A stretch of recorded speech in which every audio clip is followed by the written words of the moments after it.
Mu kitundu kya Lugoba Kawempe Kasasiro yafuuka Kasasiro. Abatuuze mu kitundu kino basuula Kasasiro buli wamu nga kino kiva ku bungi bw'abantu abali mu kitundu kino. We twogerera bino nga Kasasiro asuulibwa ne mu bitundu ebiriko obupande obulina okutangira abantu okusuulawo Kasasiro.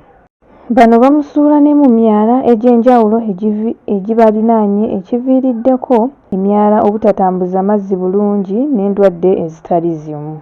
Bo abavunaanyizibwa ku nsonga eno boogedde bwe bati.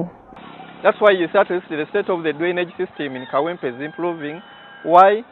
We tell them that dumping garbage is illegal and we are not supposed to dump garbage anyhow. Ono agamba nti obukyafu mu Kawempe bukendedde olw'ensonga bagenda mu maaso okutegeeza abatuuze b'omu Kawempe nti okusuulasuula Kasasiro we basanze kimenya mateeka.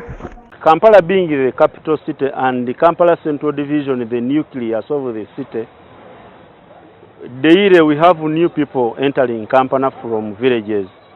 So these are the people who come when they don't know any law that govern Kampala solid waste. Ono agamba nti Kasasiro mungi ava ku bantu abayingira Kampala buli olukya nga bano bajja tebamanyi mateeka ga mu kibuga. Nabaka Susan ku lwa MRU TV Pokopoko News.